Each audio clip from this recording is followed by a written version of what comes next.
The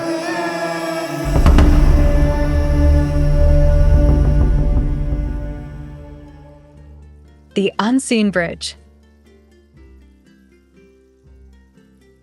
In the heart of a quiet town, nestled between the dense forests that seemed to hold the sky in their towering arms, there was a school like no other. The students didn't notice it at first. How could they?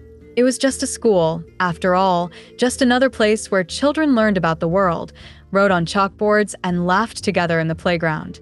But if anyone had truly been paying attention, they would have seen that there was something different about the way the school's playground felt, something untold in the way the leaves rustled in the wind, almost like a whisper, something that felt otherworldly. Among the children was a boy named Gabriel. He was different, not in the way that made him stand out in the classroom, but in the way that only the playground saw. Gabriel's chair wasn't just a wheelchair. It was a vessel that carried him through a world that didn't always make room for him. His arms were strong, but his legs, for reasons only the doctors seemed to understand, had never worked properly. The playground, that sacred place where every child was free to run, was not for Gabriel. Or so he thought. Gabriel had grown used to the way his friends would play tag and run through the fields, their laughter echoing like the sound of wind chimes. But he, Gabriel, would sit and watch from the sidelines, his eyes alight with a sadness that few could see. One day, it all changed. It started with a simple glance. A moment when Gabriel caught his best friend's eyes, Michael, across the playground. Michael had been running, his feet kicking up dirt as he flew across the field, but instead of joining the others in their game of tag, he stopped and turned back to Gabriel. Something shifted in the air. It was subtle, like the first crack in a pane of glass that you don't notice until the whole thing shatters. "Gabriel," Michael called, his voice breaking through the noise of the other children's games. "We're going to play a new game today. You should join us." Gabriel blinked, unsure if he'd heard correctly. How? "I can't run, Michael. I can't move like you." Michael's eyes narrowed, an expression that betrayed determination, the same look he had when he refused to lose at anything. "You don't have to run to play. We'll make it work." He glanced around, then walked to Gabriel, crouching beside his chair. "We'll adapt. You'll see." And just like that, something began to stir in Gabriel's heart. He wasn't sure how, but for the first time, hope, fragile and uncertain, blossomed inside him. Michael had spoken with such conviction that Gabriel couldn't help but believe him. What followed was something that Gabriel would never forget. The next day, the children gathered in the playground, but this time, the rules were different. Instead of running and chasing, they created new versions of the old games. They invented one where Gabriel would steer the ball with his chair, and his friends would have to chase him down.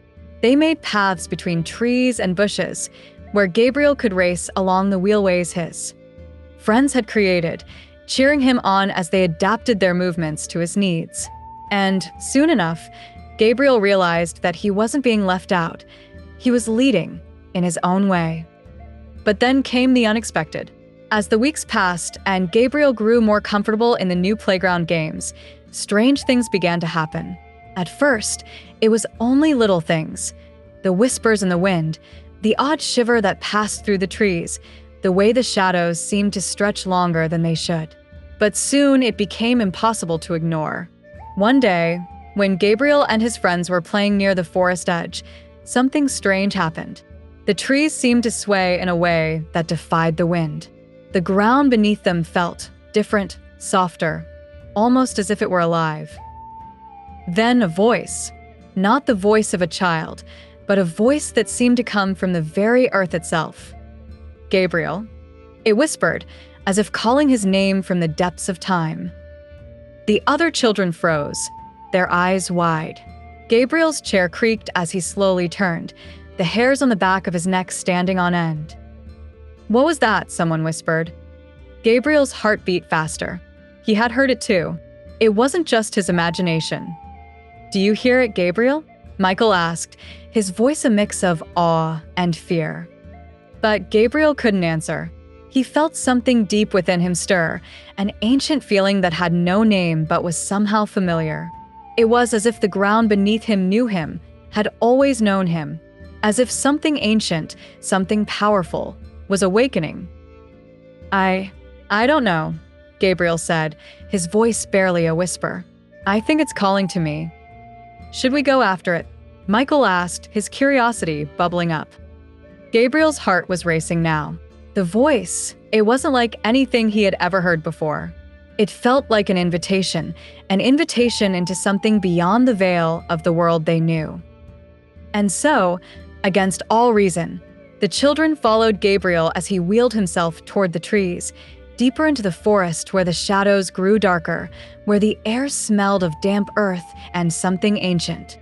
The trees seemed to open up before them, as if guided by an unseen hand. It was in that moment that Gabriel realized this place, this forest, was more than just a part of the town. It was something older, something magical. As the children entered the clearing, they saw a shimmering light hovering above the ground. It wasn't like the light from the sun or the moon. It was ethereal, almost otherworldly.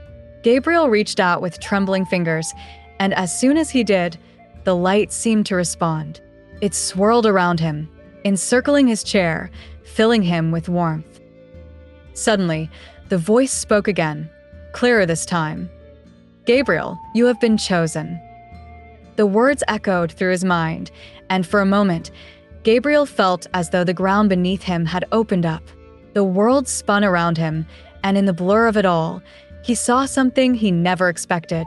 His legs, those legs that had never worked, those legs that had betrayed him for so long, began to move. At first, it was just a twitch, a small, subtle movement. But then it grew, and before he knew it, his legs were moving in rhythm with the chair, his feet pressing against the pedals. The sensation was overwhelming. It was like being reborn. The children gasped in awe. Michael reached out to touch Gabriel's arm, his face full of disbelief. Gabriel, your legs. But Gabriel couldn't speak. His mind was too consumed with the magic of the moment, with the incredible sensation of movement. It was a feeling he'd never known before, a feeling of freedom. The chair beneath him, which had always been a cage, now felt like a chariot, and the forest around him seemed to pulse with life. The light around him grew brighter, and suddenly, Gabriel felt something shift. The world around him was no longer just the playground, no longer just the town. It was something vast, something infinite. And then, with a final surge of energy, Gabriel's legs fully moved. He stood. He stood, not from his wheelchair, but as a man who could walk. He stumbled, but then his legs held firm, steadying him as though they had always known how. The children watched in awe, but Gabriel, for the first time, didn't feel like an outsider. He didn't feel different. He felt alive, whole. The voice, now quiet and gentle, whispered one last time, "You have crossed the bridge." And as Gabriel looked back toward his friends, who had gathered around him, he understood. The bridge wasn't just a physical place. It was a place of transformation, a crossing from one life into another. He had crossed into a new world, a world where his dreams could take flight, where he could run, walk, and play. A world where no one was left behind. As he wheeled himself back toward the children, his heart filled with something he'd never known before: hope.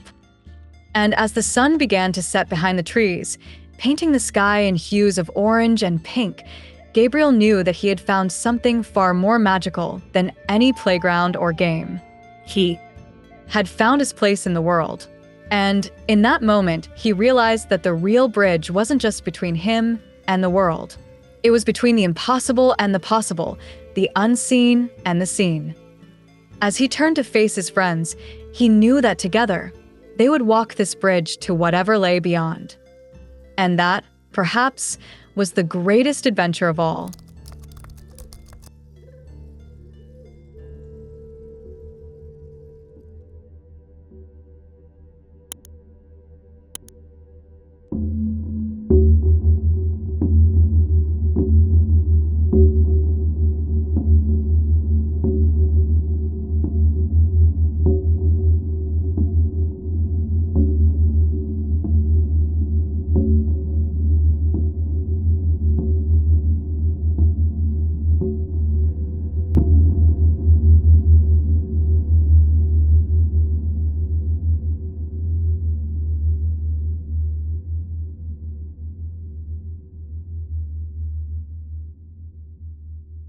whispering echoes.